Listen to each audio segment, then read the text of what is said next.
Salut à tous, on est de retour, nouvel épisode de nos previews de la saison 2024-2025 de l'Euroleague.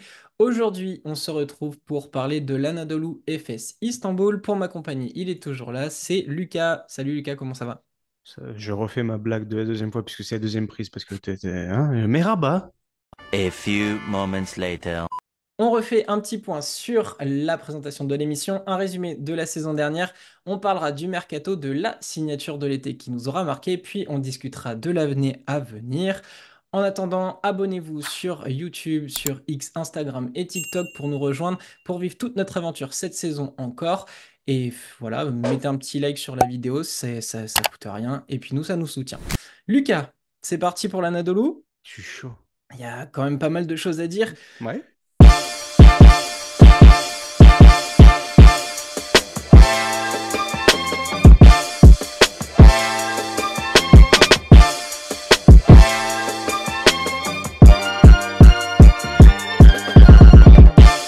La saison dernière, une année un petit peu particulière, commençait sous les ordres d'Erdem Chan. On attendait beaucoup, beaucoup, beaucoup. Et puis finalement, bah, pas grand-chose. Un petit L'an tour et 1, puis ils s'en après vont. Ataman et deux titres, voilà, terminé. Il s'est fait remercier à la J24 après une défaite contre le Žalgiris Kaunas. C'est Tomislav Mijatovic, qui était donc son assistant, qui reprend la main. Et puis, bah, finalement, l'Anadolu termine sur un petit 8-2 avec lui, de quoi terminer à la 9e place avec un bilan équilibré, 17 victoires, 17 défaites. C'était une des meilleures attaques de la compétition. Ils étaient troisième au point marqué avec le deuxième offensive rating. Ils ont réussi à se qualifier pour le play-in, perdu malheureusement contre la Virtus Bologne de 3 petits points, 67 à 64. Hashtag On se Lundberg. souviendra exactement du tir assassin d'Ife Lundberg. Mais bon, finalement, on a senti qu'il y avait besoin quand même d'un petit changement, peut-être de définitivement mettre un terme à l'héritage de Ergin Ataman. Cette saison, 5 départs, avec notamment Tyreek Jones, Ghazi, Dome, Clyburn, Place et Melituncha qui est parti en prêt. Il y a eu plusieurs prolongations, dont celle de Larkin. Il y a des options qui ont été activées. Donc au final, on se retrouve avec Olatz, Yildiz qui est resté, Osmani, Willis et Autoru. Euh, et enfin, quatre arrivées, et c'est peut-être ça qui va nous mettre un petit peu d'excitation. Vincent Poirier a quitté Non. le Real Madrid pour rejoindre l'Anadolu Efes. Au plus grande dame de toi. Roland Smith, Stanley Johnson, Jordan Nwora viennent de rejoindre l'effectif de Tomislav Mijatovic. Parlons de ce recrutement. Lucas, quel joueur et quelle arrivée t'a marqué? Alors, si tu me dis Vincent Poirier, hein, je vais dire hypocrite. Mais Tu vas dire finalement, hypocrite, mais si on suit le script qu'on a écrit pour bien préparer nos émissions, c'est celui que je dois dire, c'est ça?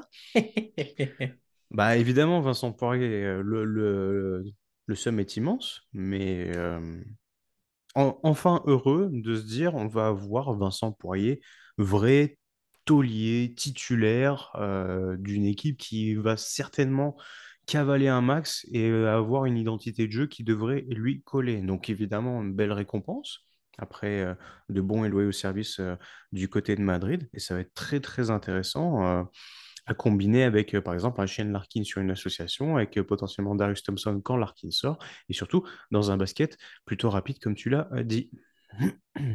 effectivement, Vincent Poirier, très honnêtement, la prolongation de Walter Tavares, il a dû la sentir venir. Il a dû se dire, allez, terminé pour moi le rôle de second. La raquette est plutôt, comment dire, libre pour lui. Dan Autoru a pas spécialement les épaules d'un pivot titulaire face à lui, je pense. Donc, Vincent Poirier rejoint cette équipe de l'Anadolu. Et ça fait. Enfin, moi, j'aime bien. Voilà. Signé jusqu'en 2027, je trouve que c'est plutôt cool. On voit les premières Dernière année images en sortir. option. Donc, on a un Français qui rejoint Rodrigue Bobois aussi. C'est plutôt très cool. Euh, Est-ce que l'été de l'Anadolu, avec ce recrutement, va leur permettre de retrouver un potentiel top 6 pour pas se faire peur avec un play-in à élimination directe?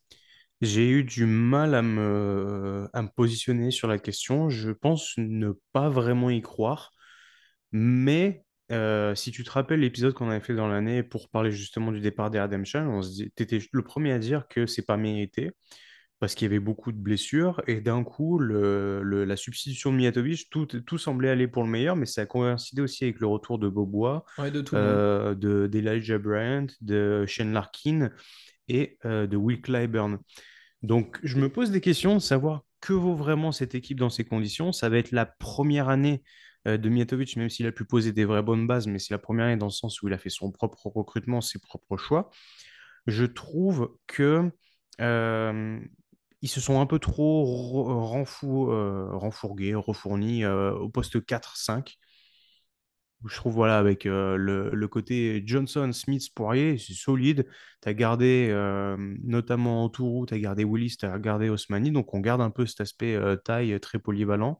Je suis curieux de savoir comment tout va cliquer.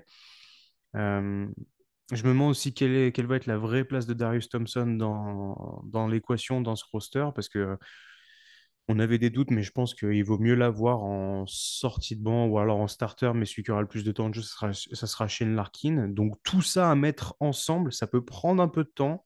Tu peux peut-être galérer au démarrage, perdre quelques matchs qui feront que bah, le top 6 sera pas accessible. Ok, donc pour toi, ça va être un peu Être trop ric-rac. juste, ouais. Effectivement, Larkin, je pense, sera, à mon avis, le point. Enfin, Potentiel saison MVP, hein.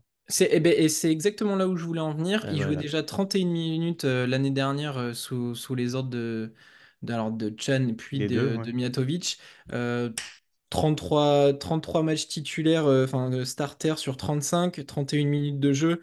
C'était le deuxième plus gros temps de jeu derrière un certain Mike James. Alors très honnêtement, ça joue à pas 30 grand-chose secondes. puisque Mike James jouait 31 minutes 40, Shane Larkin jouait 31 minutes 38. Donc bon, voilà, c'était les deux plus gros temps de jeu de l'Euroleague. Pour moi, l'Anadolu va forcément avoir un potentiel MVP avec Shane Larkin qui doit retrouver de sa superbe. On l'a souvent vu dans l'ombre de Mišić à l'époque. Là, ça suffit. Darius Thompson, on a bien vu que c'était son second. Si Larkin est Batman, Thompson, c'est Robin.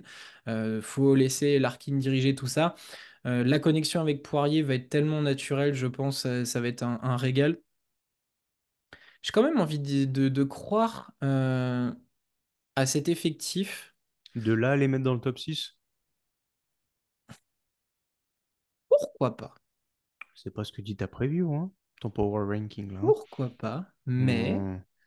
Mais je pense que ça dépend surtout de l'adaptation des deux rookies que sont Stanley Johnson et Jordan Nwora. Stanley Johnson, on n'a aucun échantillon euh, FIBA. Jordan Nwora, on sait.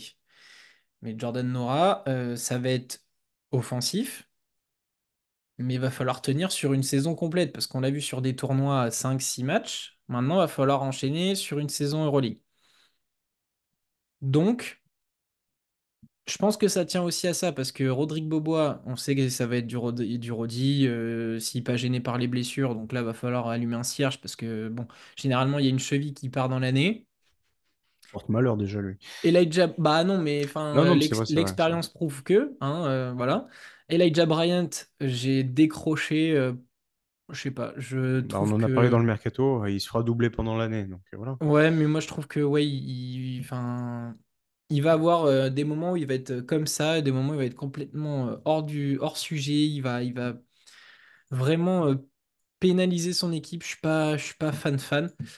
Donc je pense que ça va tenir à ça. Ça va être l'adaptation des deux petits nouveaux, des deux rookies en provenance de la NBA. À quel point Mijatovic va être capable de bien les formater dans son style de jeu à lui. Donc top 6, je sais pas. Et donc vous le verrez au moment de la rentrée, le 3 octobre, on vous dévoilera nos power rankings. Mais c'est moi je suis un peu plus positif. Ah non, moi je suis très hypé, c'est juste qu'en fait, je trouve qu'il y a 6 équipes qui sont plus fortes, c'est tout. Oui, mais complètement. Mais Voilà. voilà, moi, je suis pas loin. Mais moi non J'ai plus. quand même beaucoup d'espoir. Bah, à l'heure actuelle, hein, il est pas fait ton placement, hein. Donc, À l'heure actuelle, tu as très bien vu qui est placé et moi je le reste. Donc oui, oui, non, mais je voilà. sais où je les mets. Donc, l'Anadolu, ça peut être kiffant. Par contre, on sait pas les résultats, mais ça peut être très, très kiffant. Et équipe Season Pass, absolument, hein. Je veux C'est dire, ben, c'est exactement ça. C'est exactement ça. une belle porte d'entrée pour ceux qui regardent pas l'Euroleague et qui veulent une équipe avec des têtes plus ou moins connues si tu regardes si tu regardais le circuit NBA et qui va forcément avoir un style de jeu qui peut être absolument dingue. Si on a vu déjà les quelques notes offensives et de pace, je pense que cette saison, euh, le père Vincent Poirier, il a fini un peu fatigué la saison dernière. Je pense que là, il risque d'avoir les poumons qui vont bien carburer aussi. Et c'est aussi la question que je me pose, c'est il va falloir voir à quel point Autourou peut être un remplaçant de luxe pour justement faire reposer Vincent sur quelques séquences. Mais je vois déjà très rapidement des contre-attaques où ça part à tout va, ou même sur des options bien placées avec un mec dans le corner en kick-out, éventuellement, parce qu'on ne l'a pas encore placé, Roland Smith pour mettre une ficelle. Ouais, il y a des trucs qui plaisent beaucoup, je trouve, hein. Ouais, je suis complètement d'accord. On pourra Et pas dire que j'ai c'est pas été pessimiste comme ça, tiens. l'Anadolu l'année dernière, il jouait avec le 10e pace de la compétition, mais j'ai l'impression que cette année, ils peuvent même encore plus jouer sur du jeu de transition. C'est ce que j'ai vu, moi, quand j'ai fait le début de débrief. J'ai repensé à l'année Baskonia sous Penaroya avec Howard, Pierre Henry et Darius Thompson, où ça cavalait un max du max comme ça. Avec Darius Thompson toujours là, Shane Larkin en top top et Justus Solaz quoi. C'est un peu notre running gag quand on regarde cette équipe. C'est Bah, vrai pour ceux qu'il qui comprennent pas, Justus Sola, c'est l'équivalent de Marius Grigonis l'année dernière, quoi, hein. Mais Marius Grigonis, ça fait une belle saison l'année dernière. c'est l'année d'avant où C'est il y a la des nuance. catastrophes. Finalement, ça l'a amené à un titre. Donc peut-être que Bien c'est vu. avant-coureur d'un truc. Eh, Marius, good Mais job. attends. Ok. Euh, donc l'Anadolu, cette saison, j'ai quand même un petit doute, c'est sur la profondeur de l'équipe, parce qu'on sait qu'il y a des joueurs qui vont. Déjà, ne serait-ce que le secteur intérieur, il y en a que deux, poste 5. Alors, ok, ils sont costauds, ils sont solides, mais voilà. Mais surtout, il y a des noms pour moi, ça va être pour le championnat turc, par Ah bah oui, exemple. clairement. Et du coup, j'ai peur qu'au très haut niveau européen, l'ensemble soit léger à certains endroits. Parce qu'on sait que l'année dernière, il n'était pas rare de voir Larkin avec Thompson. Donc derrière les rotations, ça t'enlève quand même déjà pas mal de solutions. Mais bon, voilà. Tu vois qu'il y a des raisons de pas les voir dans le top 6. Ils sont pas dans le mien. Ils sont pas dans le mien non plus. Ils sont pas dans le mien. Qu'est-ce que tu espères quand même de l'Anadolu, je sais pas, quelque chose qui pourrait te hyper, même si c'est un joueur, hein, là on a parlé des recrues de la recrue qu'on aime, mais est-ce qu'il y a un truc, tu vois, tu parlais d'équipe League Pass, est-ce qu'il y a un joueur en particulier, une connexion, un truc qui pourrait te hyper max? J'ai un peu tout dit et j'ai pas tellement parlé en même temps de Stanley Johnson que je vais suivre d'un vrai bon œil et surtout de voir dans quelles conditions il va être mis. Si c'est justement qu'un premier tiers de saison, un championnat domestique pour un peu prendre la température et après voir comment ça se passe, je vais être curieux de voir son adaptation. Moi, ce que j'attends de voir, c'est de vraiment en fait, on a commencé à oublier que être septième en Euroleague, c'est pas un problème en soi. C'est juste qu'il y a le play-in maintenant. Mais on l'a vu l'année dernière que c'est les équipes classées septième et huitième qui s'étaient qualifiées. Et je pense que si quelqu'un se retrouve à voir l'Anadolu Efes potentiellement au premier tour des playoffs, si ce qu'on en imagine maintenant s'avère être vrai, ça va être chiant à jouer. Ça va être très chiant à jouer. Et la vraie question à savoir, c'est est-ce qu'ils vont être capables d'être une équipe sur jeu posé, cadenassé. Parce qu'on sait très bien que si ça part à tout va pendant l'année, c'est bien. Ça déroule pendant toute l'année, que ce soit en NBA, en Euroleague ou d'autres ligues, on l'a vu. Ça marche très très bien, ça win. c'est après, là. Et on sait très bien qu'il y a des joueurs dans cet effectif qui ont déjà gagné, qui veulent certainement gagner à nouveau. Et il y en a certains, ça se rapproche d'une dernière danse. Donc, il va falloir un peu tout donner pour espérer aller au plus loin. Et évidemment, ce genre de choses, ça passe par la capacité à ralentir son jeu, à le poser, à avoir des systèmes bien prédéfinis. C'est là où vraiment je vais les attendre. Très bien, bah, je partage ton avis là-dessus. Ah, j'aime bien.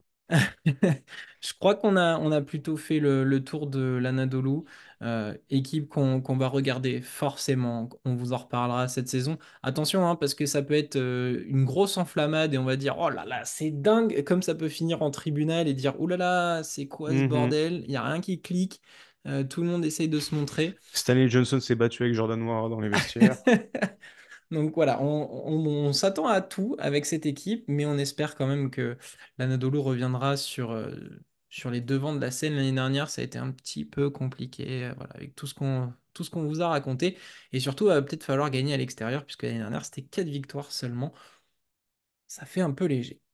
Lucas, merci de m'avoir accompagné Merci encore à pour toi. cette nouvelle J'ai collé. preview. On se retrouvera demain pour une nouvelle équipe. En attendant, abonnez-vous à nos comptes YouTube, X, Instagram et TikTok. Et on se retrouve très très vite. Allez, Ciao. ciao ciao!